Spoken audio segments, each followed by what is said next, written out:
Di zaman sekarang emang lagi serba salah mau punya gaming PC. Kalau mau rakit harganya lagi ke markup semua dengan harga yang benar-benar nggak mungkin untuk mendapatkan MSRP-nya.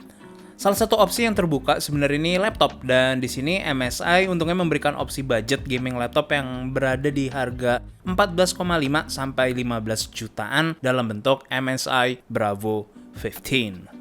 Untuk yang kita pegang sekarang SKU-nya adalah MSI Bravo 15 B5DD 046ID, dan ada SKU lain yang harganya cuma 12,999,999 atau 13 juta kurang 1 perak. Nah, ini bisa jadi opsi yang paling budget friendly, dan konten ini juga merupakan paid content yang menjadikan showcase untuk iterasi terbaru dari MSI Bravo 15.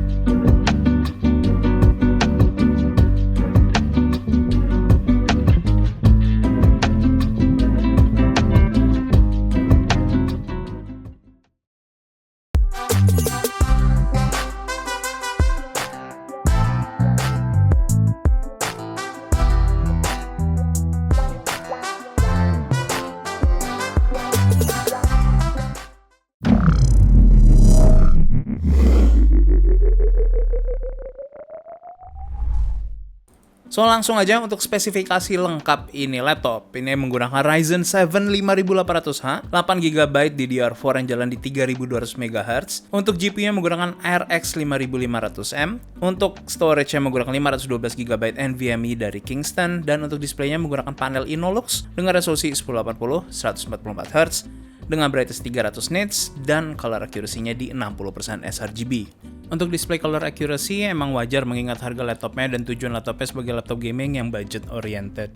Jadi laptop ini bisa dibilang suatu refresh dari MSI Bravo 15 sebelumnya yang masih menggunakan Zen 2 dan masih menjadi satu-satunya laptop yang full AMD di entry level atau budget gaming laptop. Cuman bedanya perubahannya nggak ada di CPU doang, tapi di sini MSI juga memberikan pembaruan di sistem coolingnya. Yang sekarang kita sudah menggunakan Cooler Booster 5 yang artinya 2 fan dan 6 heat pipe. Cooler Boost 5 ini sebenarnya punya faktor penting di laptopnya. Nanti di bagian benchmark kalian juga bisa melihat, dan terutama dalam menjinakkan si 5800H-nya supaya tetap terjaga suhunya. Perubahan lain juga ada di keyboardnya yang sekarang lebih ditunjukkan sepertinya untuk para gamer atau para esports player yang travel distance itu diperpendek jadi 1,7 mm. Udah ada numpad buat kalian yang lebih sering menggunakan Excel misalnya. Dan untuk ease of use atau perubahan accessibility lain adalah modern standby support. Yang intinya untuk dari sleep sampai ke penggunaan ini nggak sampai sedetik. Jadi ini kurang lebih bisa dibilang mirip sama macOS buat kalian yang para penggunanya kebiasaan dari sleep untuk bisa langsung pakai secara instan dalam waktu yang cepet banget.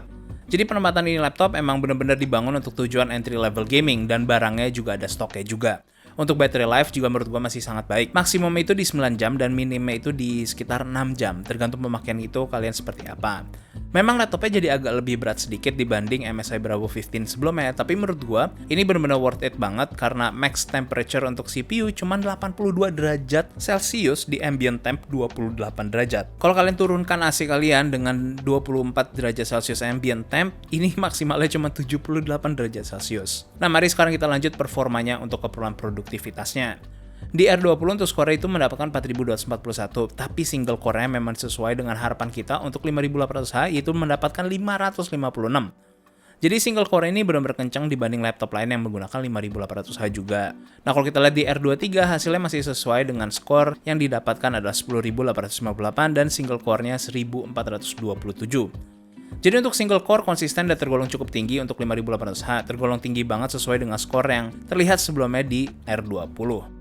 Nah, kalau di Indigo juga ini skornya masih konsisten dengan skor bedroom di 1,176 dan supercar di 2,625. Jadi bisa dibilang cukup baik dari segi price performance-nya untuk penggunaan renderer Indigo. Dan terakhir untuk performa render di V-Ray, ya kalian bisa lihat di sini hasilnya kurang lebih mirip dengan Indigo untuk mendapatkan realistic GI. Ini skornya adalah 11.288. Jadi menurut gue untuk keperluan produktivitas bisa dibilang kalau MSI itu benar-benar ngejaga banget kesehatan CPU selama tes produktivitasnya kita. Karena tadi seperti yang kalian udah dengar, CPU maximum temperature-nya cuma 82 derajat Celcius. Jadi kalau kalian tinggal lama, ya memang nggak perlu takut kenapa-napa. Dan untuk suara fan juga menurut gue cukup sunyi dibandingkan laptop lain yang nge-push banget 5800H-nya. Bisa gue bilang ini adalah salah satu laptop yang paling sunyi untuk laptop yang menggunakan 5800H. Jadi ada rasa lebih santai kalau misalnya laptop itu dibiarin ngerender dalam waktu yang lama, atau ditinggal-tinggal untuk melakukan encoding, transcoding, rendering, dan apapun keperluan kalian yang membutuhkan membiarkan laptopnya kerja sendiri dengan waktu yang lama dan bisa kalian tinggal. Sekarang kita lanjut ke gamingnya. Game pertama di Far Cry 5, average itu 75 dan persennya di 54. Jadi ini udah sesuai dengan performa 5500M. Gua rasa ini udah nggak bisa diperas lebih jauh performa stok yang datang untuk 5500M. Kita bisa lihat juga kalau 1%-nya masih cukup tergolong tinggi di game ini. Game kedua, Assassin's Creed Valhalla, average 21 dan 1%-nya 13. Di sini kalian harus menurunkan preset kalian ke medium, karena di sini kita melihat kalau Valhalla itu cukup berat banget untuk di-push. Tapi hal ini adalah hal yang benar-benar wajar banget mengingat kalau ini harusnya masuk entry level gaming laptop. Jadi kalian harus menurunkan presetnya kalian untuk bisa main dengan nyaman atau menambahkan satu lagi DDR4.